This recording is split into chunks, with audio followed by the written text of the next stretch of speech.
Hello and welcome. Today we are looking at the looming food crisis that faces us. And isn't it amazing that tropical country like Ghana, blessed with so much water, the length and breadth of this country is got one stream, pond, river or the other, and still we're waiting for the rains to come. If the rains don't come, it doesn't matter that the river is only a mile down the road, we will starve.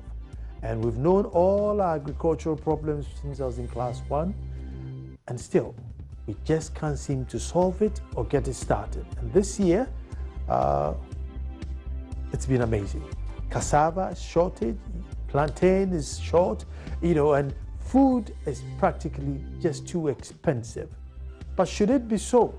I mean, I know there can be act of God, but is this an act of God or a neglect of man?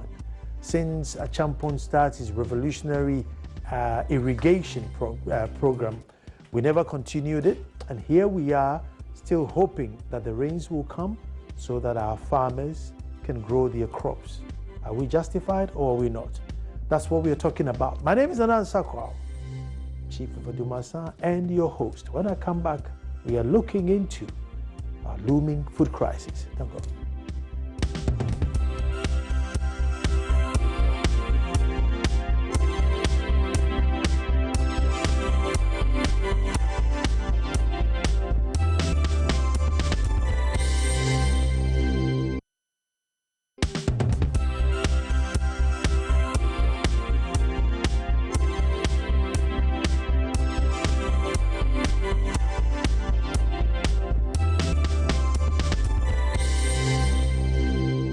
Thank you very much for staying. Looming food crisis, and I'm sure if you've gone to the market, or if you're like me, that used to love your roast plantain and peanuts, you drive past there and they're all now roasting corn rather than the usual roast plantain.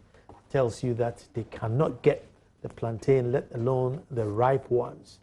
Those of you who love fufu, I'm sure if you go to the chop bars, the ladies are complaining about the cassava not being of good quality, and they can't seem to get any cassava to plant. Indeed, if you hear the deputy minister in charge of crop keep arguing that, oh no, it's transportation. There's plenty cassava out there, but it's transportation. I think he hasn't been around enough. I'm telling you that because of the long dry spell and the sudden rainfall, all the cassavas, as they say, they're cooked. They're good for nothing other than kokonte. We should all switch from fufu and start eating kokonte. But with me in the studio is Philip Abayori, who is the president of Ghana Agricultural Chamber and Commerce. Philip, you're welcome. Thank you very much. And it's been a while. Yes. Good to see you. Thank you. Philip, this food crisis, are we expecting it to last much longer? I would not really call it a crisis. Shortage? Yeah. There are, I'll call some staples which are in short supply, such as cassava and then plantain. This is due to some factors, and the factors are very obvious. That we is in short supply. Cassava, plantain. We don't grow rice here, so our ours are short. Corn is on the rise. It's about 200 cedis a bag instead of the usual 50 cedis. You see, there have been climate change is one of the issues that we should not ignore. We have this year, for instance, we have the El Nino weather, and it's across not only in Ghana, but to Central Africa, Southern Africa, Asia, and even part of the United States. They lost almost some states lost about almost 50% of their crops of maize. And then in Asia, some too lost a lot of rice. It just the weather is unpredictable. In the case of Ghana, because of that, what really happened is that cassava is a crop that we have various varieties. We have a variety that you can have for 6 months, and then you could also have a variety for 1 year. And over the years, you realize that we had considerable produced cassava in some large quantities, and there were surpluses. Cassava was then considered as a food security crop, but now it is a highly industrial crop in the world. Cassava has been upgraded because its values are so many. Cassava is used in the pharmaceutical industry now. It's used in the paper industry. It's also used in the breweries and processed for many other products. So for that reason, the demand for cassava has also gone high. Various varieties have also been introduced. You have varieties that are introduced purposely for starch purposes. So they may even be cassava, but for industrial purposes, but not for the purpose of our normal day-to-day staples. But this year, the phenomenon is such that you need to harvest cassava sometime. It falls within a dry spell, and then between the major and the minor season. And for the reason that if you go to dig the cassava and then the ground is hard, you cannot dig, and there's no irrigation, so the farmers had to wait. And if the gestation period of the cassava too passes, you cannot use it for something like fufu, but you may be able to use it for kunkonte or cassava chips, or even for starch making. In view of this, there have been some shortfall for the edible cassava that we have. And naturally, even the one for industrial purposes too has been affected because farmers cannot uproot it. And as long as it lasts, it can even be destroyed, that you cannot even use it for anything. It has to rejuvenate itself. So this issue of climate change really has affected cassava in one way and the other. Now that the rains are setting in, we may be able to salvage some, and then also expect that in the next 6 months there will be more cassava coming up. In the case of plantain, it's the same situation because you see, these crops need water. And if you have less rainfall, you don't expect to get a good harvest. And that has been one of the issues. So it is not a totally hopeless situation, but it's a cause of concern that we should look at irrigation very seriously to ensure that at least we don't only rely on natural rainfalls. And so this is really the issue. We don't expect to have some of these crops. Even plantain, for instance, now plantain tree is being processed. So as usual, when you used to have a lot of plantain everywhere that people, farmers are running and saying, oh, come and buy it at 2 cedis, it will not happen again because people are processing it to chips. They are packing it. And there's also been a demand for, plantain powder for fufu. And, all these things are happening. And mostly some are packed and export. So you realize that if production is not being increased, there will definitely be some shortfalls for what we are eating raw. So these are some of the issues that are facing the industry. Now, whatever we are going through till this point, is it going to drag on? What do we see by December? Are we going to even out or to take us into next year? You see, the farmers who are into production too are looking at the situation. Some years ago, farmers just go in to produce a crop because they want to produce it. Now the farmers are very strategic and they'll produce a crop when there's a market or a demand for it. You'll be surprised that farmers are going to grow more and there may be a glut of cassava because the demand has increased. And this is the trend that we are seeing. You could look at that and reverse even to tomatoes, where previously we used to come and sit here and complain about glut of tomatoes. It is reducing because the farmers are growing other strategic crops like pepper and crops that they can really, what they call a preserve. And that also is bringing a shortfall to the most needed tomatoes that we would have got enough in the market. So things are really not changing, and the farmers are also looking in agriculture as a business, but not for more subsistence. So we're going to continue to sometimes have some difficulties in production. When the farmers realize that there's no good price, they will not produce. So something needs to be done, and that is when we need to look at being able to have aggregators. It's a business opportunity for people who want to store food and also handle food. I've been saying that it's not a duty of the farmer to go to the market. The farmer has to produce, and on farm gate, somebody should pick it up, process it, and market and promote it. We are going to get to that point as cassava and plantain is, now being the issue. I believe that in the mere short period, some business people will think of storing this product and even making it more appropriate and being able to be sustainable in the marketplace. If you look at the position of Ghana, can we blame the weather for what's going on, or it's just that we haven't upped our game? We have to up our game because we really don't have to believe that nature is continuing, to wait for us, because we have also been acting in a manner that does not promote the ecosystem to be sustainable.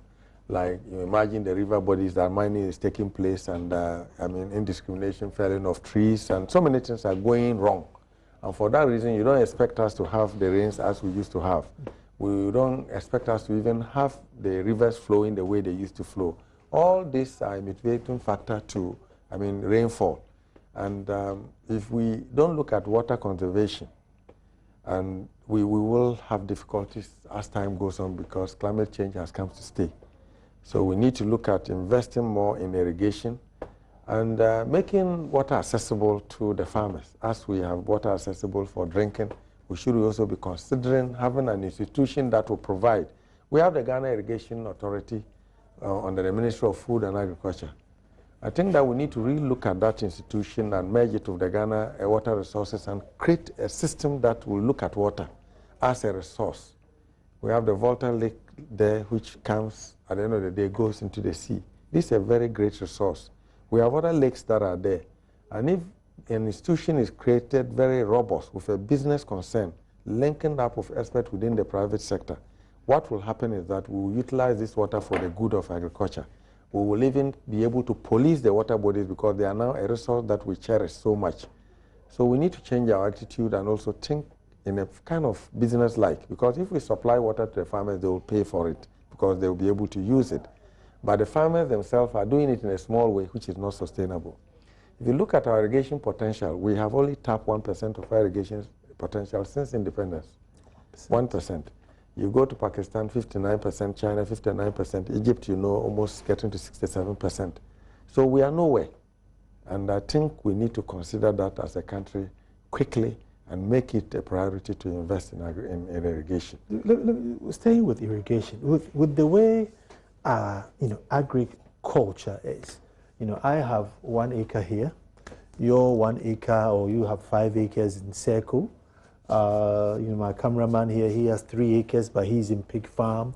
Yeah. So if we have to do irrigation, I mean, how do you go? Do we have to consolidate everybody at one place and say, look, that's your 5 acres, you cultivate it, you cultivate it? Yeah, I think these have been some of the mistakes or the misconceptions that we have had over the years, and we have not really taken a very broad strategy. We cannot do away with smallholder farmers. All we need to do is to give them the necessary support. If he has 1 acre, you have 2 acres, and a pipeline passes by us, and you tap that water and you are paying for it, what is wrong? You will produce and you produce, because that is his landhold. And if it goes to about 10 kilometers and you have about almost 30,000 farmers tapping it in a small area, and each one has 1 acre, 30,000 acres. You need, in Asia, where we are getting this rice from Vietnam and then also from Thailand, it's not only large-scale farmers that produces this rice. You have small holdings that are producing, and you have mills and people that are trading in rice who go to pay them, and then you have service providers that are supporting them, making sure that this is a viable multi-million-dollar business, that they are into it. So somebody is providing this service. So you imagine if you have to provide water to 200,000 or 1 million farmers, and you're charging every day to pump this water just 5 cedis. You will recoup your money, because at least every 3 months a crop is harvested. So we need to have a direction. We need to look at it as our livelihood, because if you are not very careful, the effects of climate change will affect where we are even importing our produce from. And that will trigger a high cost of food, and our purchasing power will still be weak.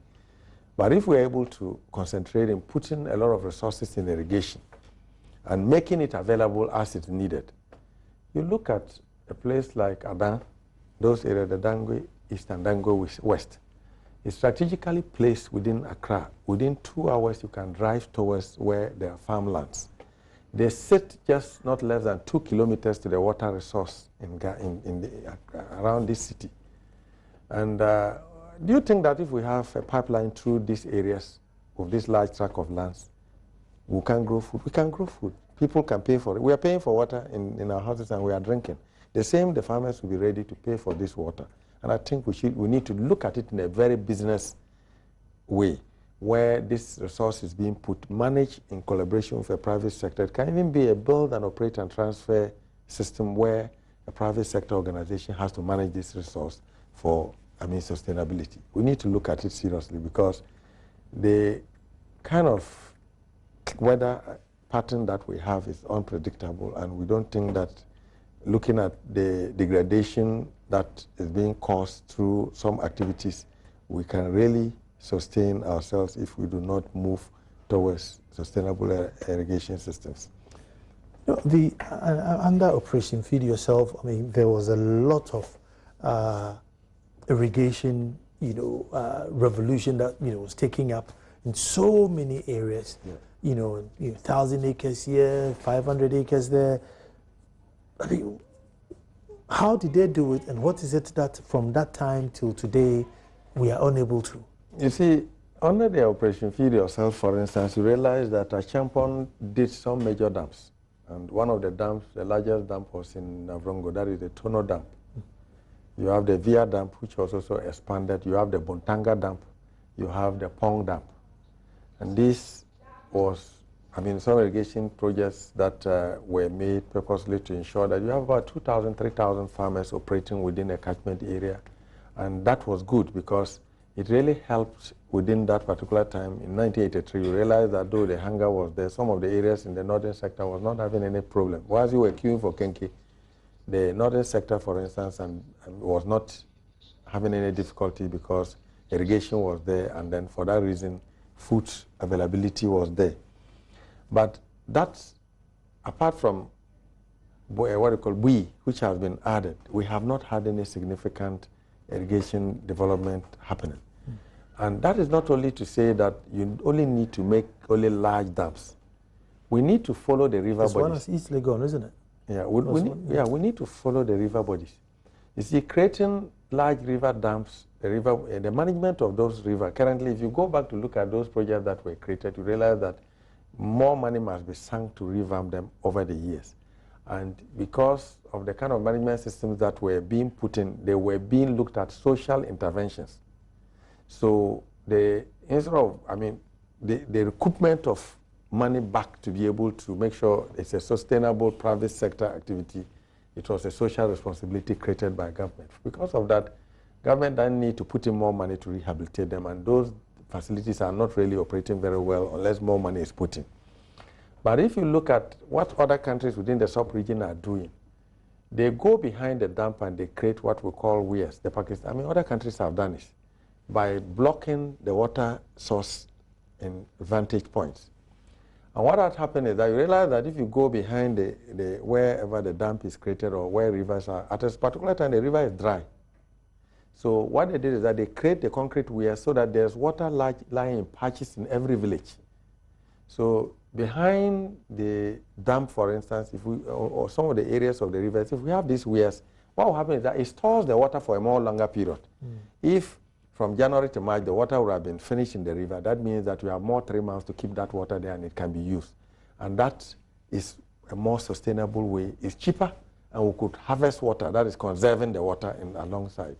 Let me take a break here, and then that is the way to go. Okay, and when I come back, now you've explained it, but I still want to find out what is it that is stopping us from damming a few and conserving water and not relying on rain. Don't go.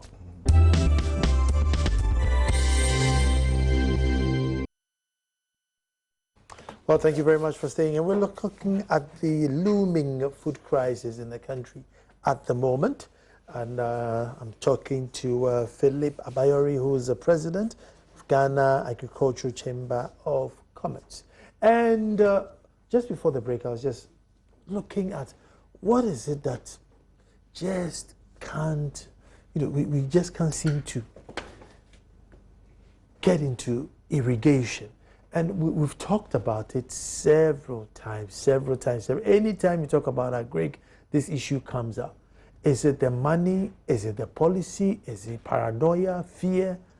You see, our agriculture sector is being driven by donor funding. So that is what it is. So we need to be able to look for some money and create a system that can allow us to raise some money locally to augment whatever it is. And even if we even have to depend on any funding or facility, then we need to gear it towards irrigation for some couple of years. You see, the agricultural sector is so vast and its needs are very massive.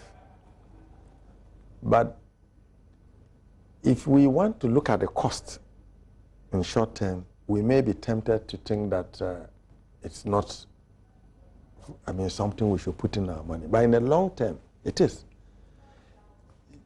For instance, the amount of imports that we import into the country, if we take rice, for instance, I can concretely tell you that we have the capacity to grow that same rice. We can? Yes, we can do it. We have the land and we have the people. And the only thing that we are limited with is some technologies that we need to upgrade. And then also some financial environment that allows medium to long-term borrowing.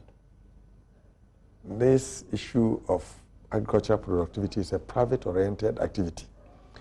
We need to also look at our agricultural sector in a policy-wise to be a private-led driven agricultural system. Though interventions by the state is needed, but the state seems not to be leading the sector.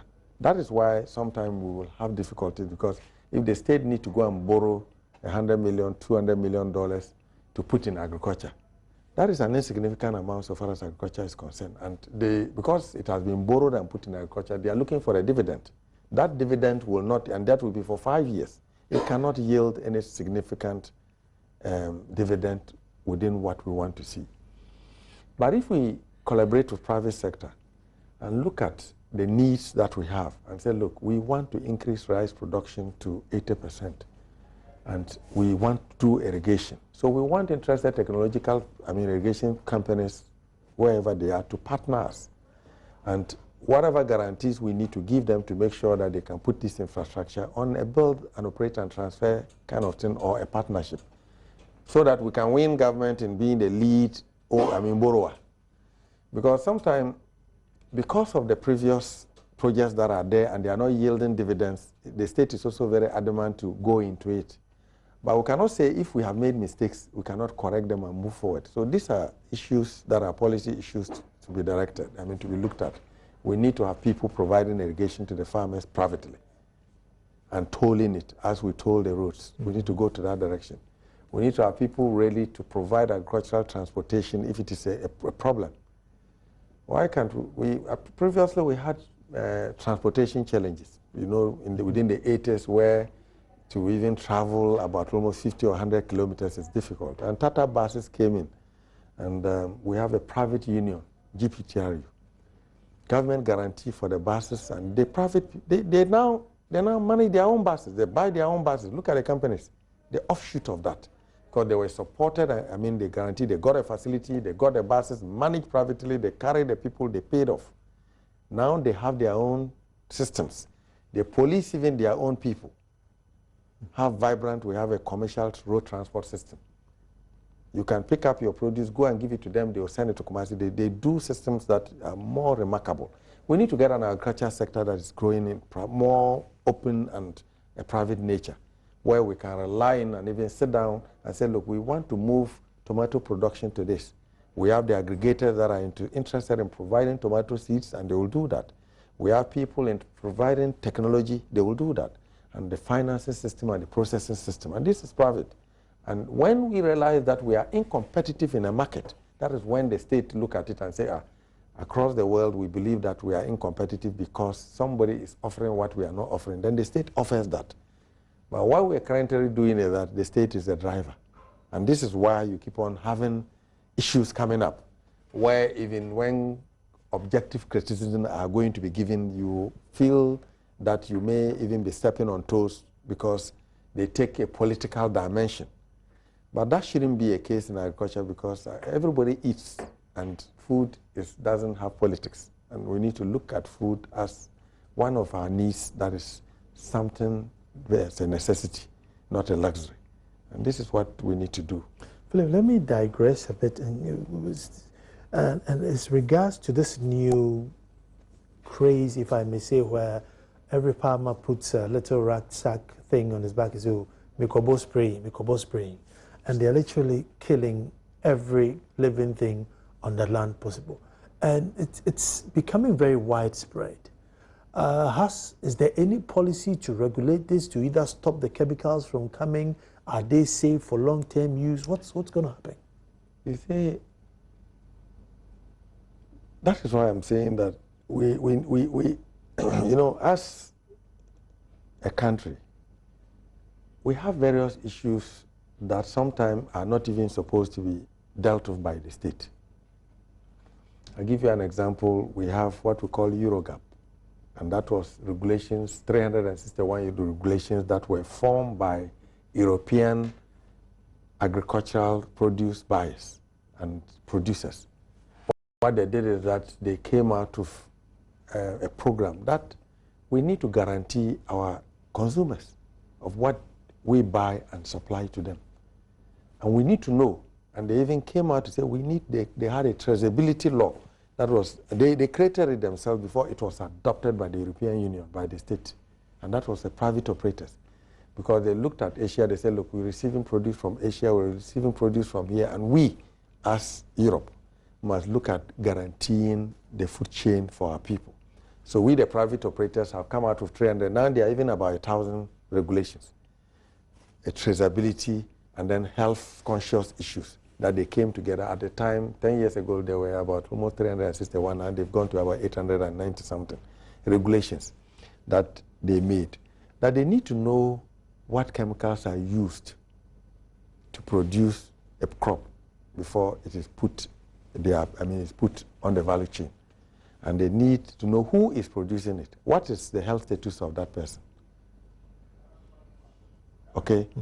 They also want to know whether the hygienic nature of where he is producing this product is part of the criteria of the traceability, and then the Eurogap regulation, now is Global Gap. And that was to protect the consumer. Because if consumers are eating products and they are getting sick, they will not buy it. Mm. And if you are selling what is also not good, you lose money. And they want to have people really trusting the value chain. And that has been done. And now adopted by their state. We need to get to that direction. That we, the private sector operators, come out with, there are regulations made by the state. They must even be enforced. But the sector is so wide that to enforce those regulations, if the sector people are not involved, you can't. Mm. You cannot follow somebody to his village and see what he's doing. But if there is that synergy, and the people are united in a cause and have signed up to a protocol by themselves, it can now be enforced by themselves, and then the law can take its own course. I'm saying this because in other cases, if the right thing was done, the farmer shouldn't have even not been the one himself that is going to determine the chemical to use. It was going to come, it's just like you go to a pharmacist. It's a licensed pharmacist. You must have a licensed a chemist shop. You must have a licensed pharmacist before you are given that license. And in a case you go and you want some drugs, you see the pharmacist. If you have a prescription, you give the prescription to him. He prescribes because you tell him what it is if it's by a doctor. So an agronomist should have prescribed what your crop needs. Mm. And the safety, cultures. And you would have gone with that, prescription, to buy the agrochemical from the shop. The shop must take that note where you are going to apply it, the date you are going to apply, and all that will be made by the agronomist. And a card is given to you, you apply and bring it back for them to put in a database. Ideally, they will know what you have applied and when to apply it and when you harvest your crop. We have chemicals which are systemic chemicals, very dangerous. They take 3 months, some take 6 months in the crop, depending on what crop it is. If it is misapplied, it means the toxins and everything are still in the crop and it's harvested. The effect could be devastation. Mm. So these are things that we need to get to. Though the regulations are there in the public sector, we need to move to the private sector. And as a chamber, that's why we are moving towards a direction that will let us have that opportunity. But have you noticed the wide use of the spraying? Or? Yeah, that is done because the farmers has to, you could walk into any shop and buy any agrochemical and go and apply at any time. And that is why I'm saying this has been noticed. But because of the sector-wide nature, I mean the wideness of the sector, though there are regulations, the regulations are not being adhered to. But we as a private sector, as we are putting ourselves together, will one day have the power and then also have the ability to be able to come out of these regulations and create the expertise. In the community, do we even have people who are trained to even do this application so that the farmer will have known that it's even dangerous for his own health, so that he will have to depend on Kojo or Ahmad to go and provide that service and pay him because he has all the knowledge to do that. And I know definitely that the farmers do know the danger, and if there are people eventually that we are able to organize ourselves very well who will provide services, it will be more beneficiary to the farmer and then to the consumer. Long-term effect, because some of the complaints you hear is that, oh, we don't get mushrooms anymore, we don't get snails anymore, we don't get all these things anymore. I mean, what is going to be the long-term effect if we continue? You see, some of these chemicals can take 100 years in the soil. And the most dangerous thing is that you apply the chemical here, it can move more than about almost 10 miles, depending on any erosion that will happen by rain. And you could walk into if you walk into some of the bushes, you realize that some places just bare, lying down there, and there's no grass growing on it. Somebody might have applied this chemical, rain fell, and it will come there, and it will make sure. It's not good for the environment. But if it is well applied, depending on what chemical and etc., then you could contain where it's supposed to be. Limited use of agrochemicals is even better if in a good scenario, because one thing about it is that the more continuous use, as currently we can't predict the weather, and you are able to, you are using organophosphates to stop grass from growing. And the effect of it, if rain doesn't fall, you destroy your crop very easily. So we need to also look at applying multi-purpose conventional methods of weeding. But this is all a necessity. If you go to some of the areas, you realize that the farmer has applied the chemical and it has gone into destroy where mushrooms will grow or other indigenous medicinal crops and so many things which will be viable, and even some of the living organisms. So these are things that regulation-wise, they are there in our books, statute books, they are prosecutable, but how do you do it? So we're looking at all that and also looking at the experiences from other countries that have been able to really ensure that this application of agrochemicals are done in a very a manner that is accountable to the environment and then also to the consumer. And we will soon get there as a private sector organization. And that will depend on how we collaborate directly with all the stakeholders, the consumers, and also those that are into the industry.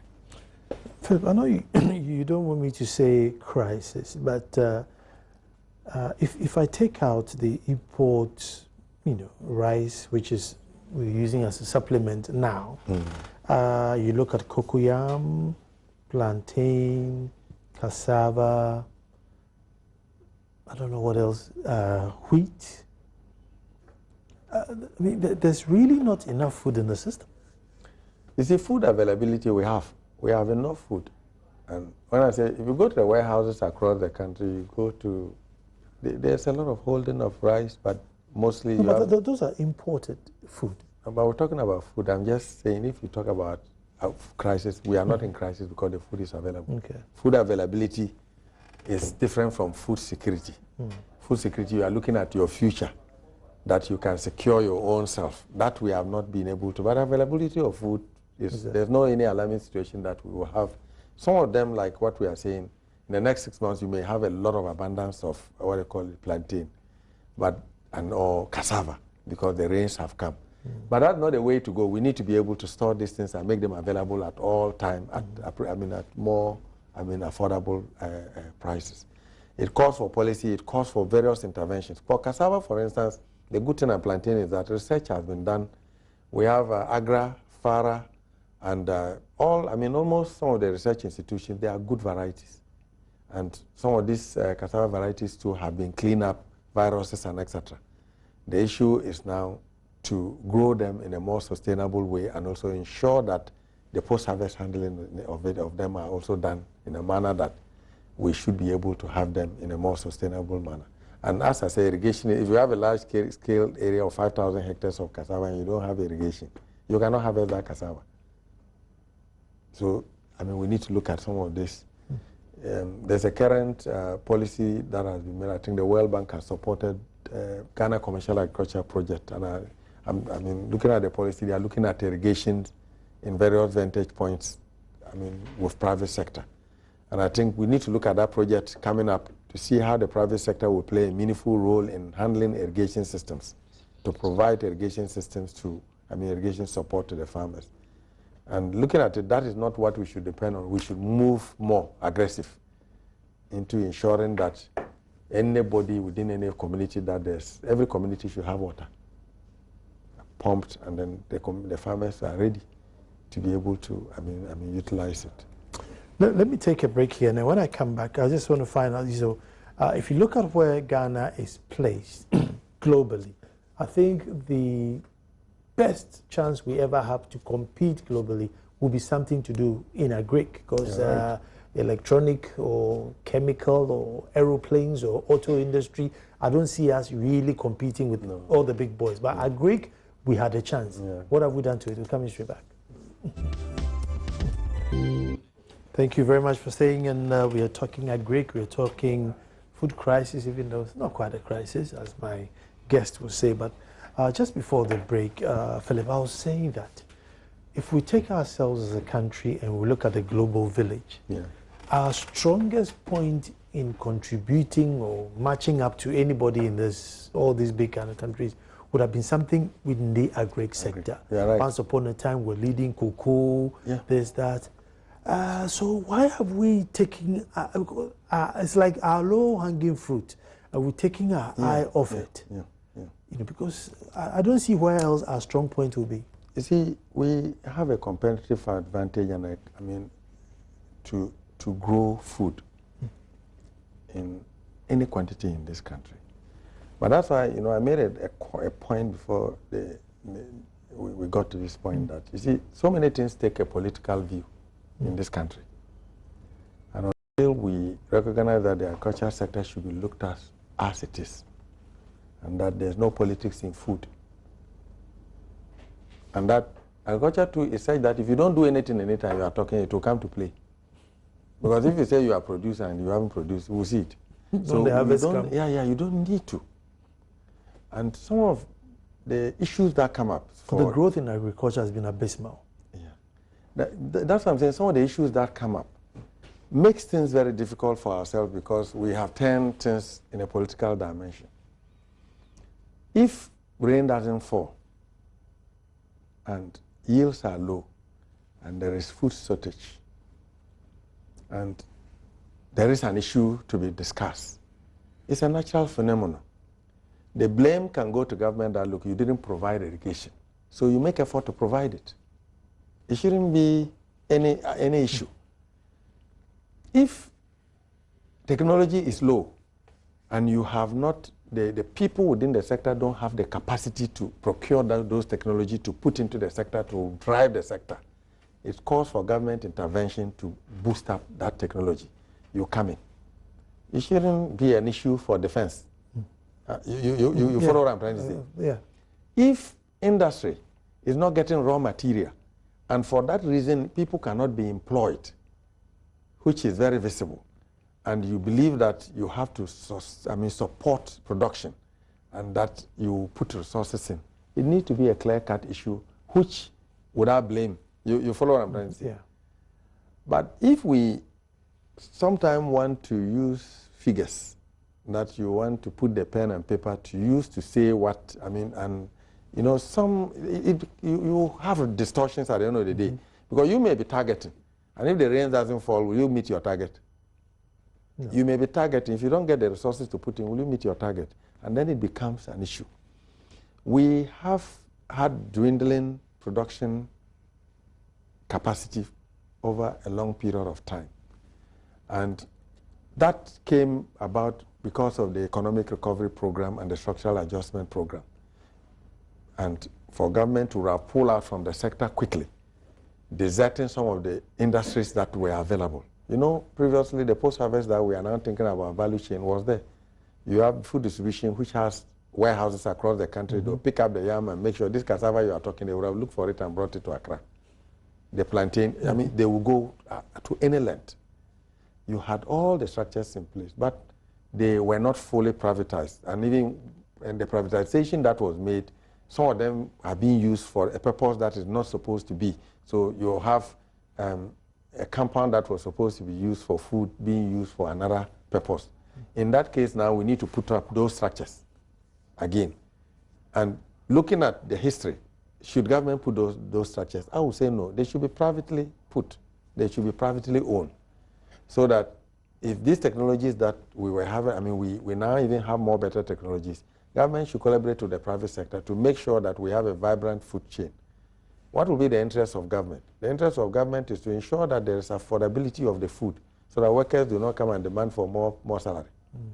Is that right? Yeah. So if government invests into a particular issue of stabilizing production to ensure that at least there's good handling systems and etc., the return will be that the food will be competitive. You get the point? So we need to look at the sector in that manner. Whilst we are doing that, what will happen is that we will have enough people being able to put their expertise into the sector. And then what will also happen is that we will then become, I mean, a net exporter because we have been able to put our structures in place. The private sector is taking its role fully and leading the sector.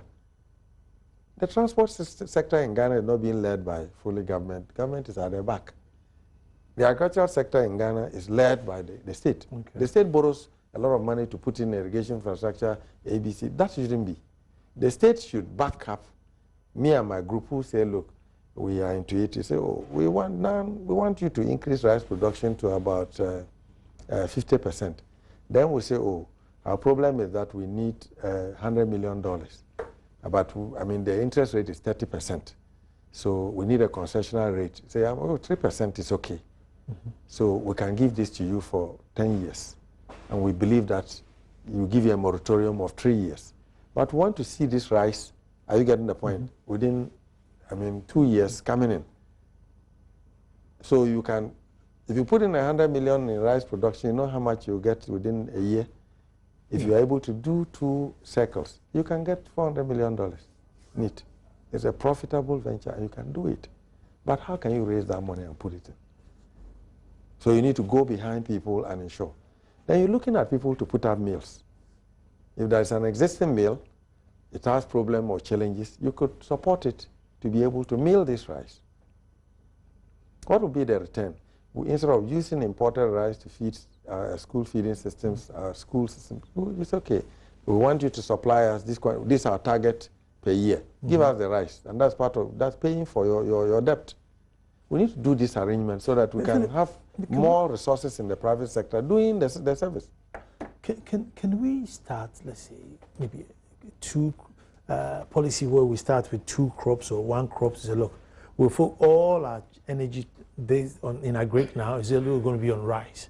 Once rice has a good marketing board, you move to this. Because otherwise we spread so thin and nothing ever happens. You see, we can do all the things we want to do. Agriculture is not as difficult as being said. If you plant a seed, you are going to harvest. In your backyard, I think you throw some maize seed, didn't you harvest? Even in the grass. But the thing is that it needs to be organized. Okay? If you say that, but it needs to be on a regional basis. What we have not done properly is that, you see, we are really, we haven't organized the food sector. But now we are overwhelmed. But I'm just telling you, we are not organized. You see, the northern region, for instance, and upper east, and upper west, and part of Brown and Afro region, is good for producing granite, peanuts. Gambia and Senegal are the largest producers of granite. We can compete them. We can compete them because we have the land there and it grows.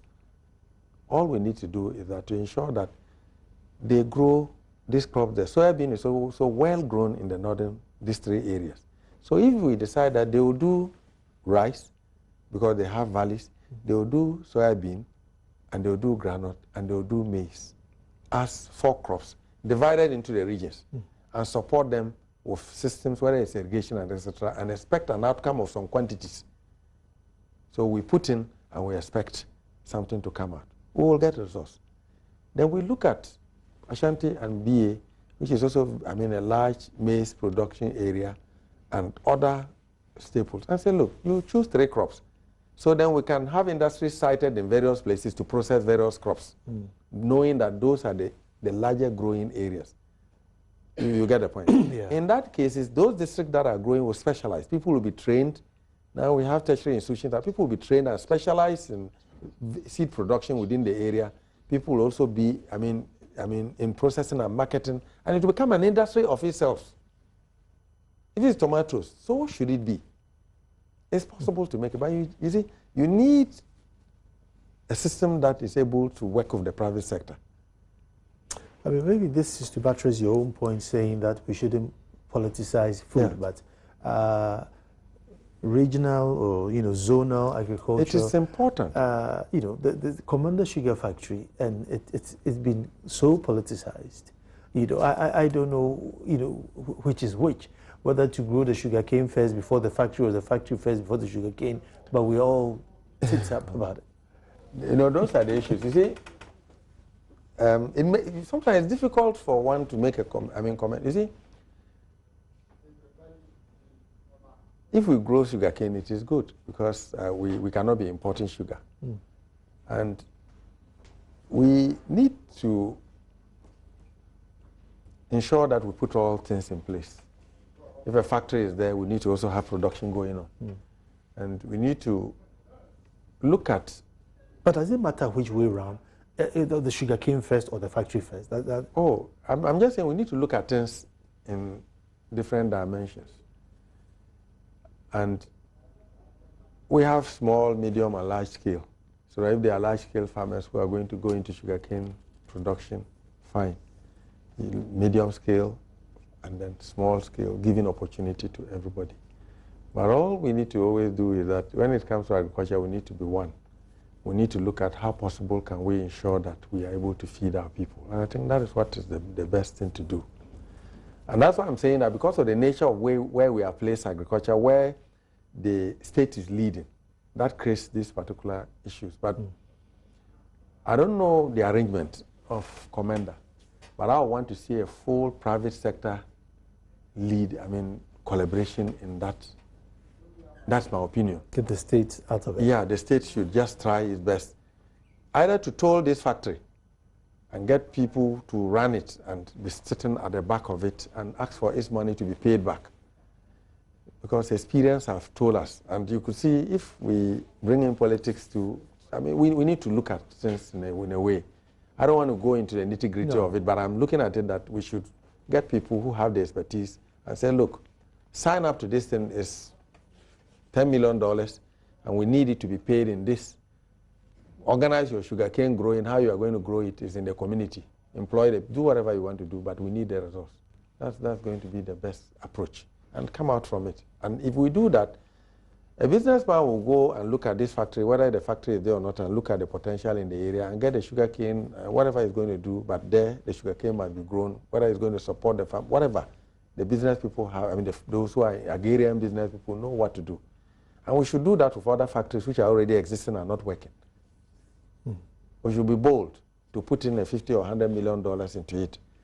Sign up to it, not just doling it out, but ensuring that at least there's some kind of arrangement that will make sure that productivity goes on. And that is what we need to do. And when we do that, I think that we will not regret. And then the state will now sit back and call you and say, look, we believe that we are importing about almost, let's say, 300,000 tons of sugar. And looking at the factory that we have put in here, we wanted to bring in 50,000 tons of sugar per year. So we look in monitoring your, if you are not doing very well, at least we look at another alternative person to come and manage it.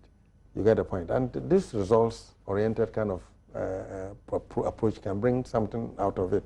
Are we approaching an era where industrial demand and local demand are going to be, that competitive?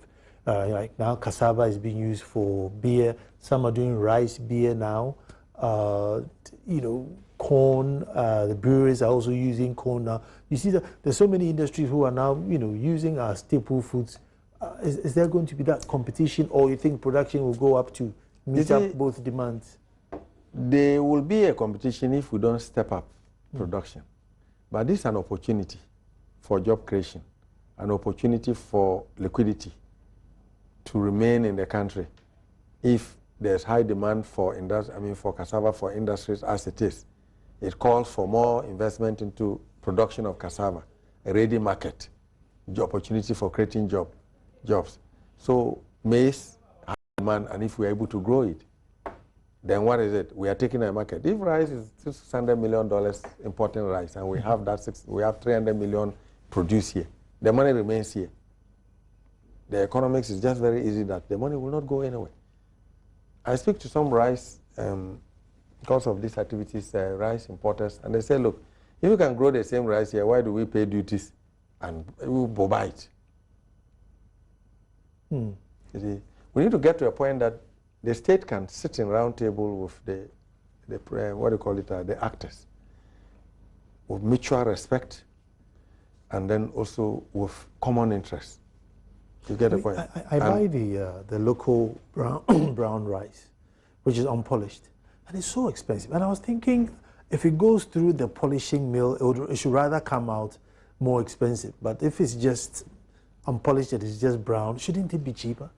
You see, the reason why is that we have an informal market of agricultural produce too in Ghana, where standardization, when you are buying it in a Lonka, you don't even know the weight. You get the point. We're looking at standardization. Being that, you see, if you were going... I'll just got a minute to go, but I want you to round that up. Yeah, standardization is one of the most key components to be done in agricultural trade, because if the farmer is going to plow his land and it's in 1 acre, he knows he's going to apply fertilizer, it's in kilograms, he's applying agrochemicals in liters, then he finishes production. His product should be measured in kilograms so that he can determine the volumes and cost. But before it gets to you, the consumer, it is being put in an American tin. You don't know the weight, you don't know, so you will end up by seeing that it's expensive. But if there was standardization, if someone somewhere demanded that product to be produced, he picked it up and processed it and packed it, he would have been selling it in kilograms in a more competitive manner, getting more market, and then for the farmers to produce more for him to put it in the market. But we are having ad hoc trade, where even sometimes a disincentive to we those who are trading, because you will not be making more profit if you are cheating people. Sorry for my language. People are realizing that you are very expensive. They will prefer eating what is cheaper, which is not more, this conversation, this conversation hasn't ended. I know that. But thank you very much. Yes, thank you. And if you want a nice shirt like just what I'm wearing, take the number down. It's 024-366-2001. If you want one of the nice shirts that I wear on the show, 024-366-2001. Wherever you are in the country, give them a call and they'll send it to you and you arrange payment. And they're giving 10%, so you better call now. 10%, so you better call now. Thank you very much. Thank you very much. Tomorrow we'll be back to do this all over again. Thank you.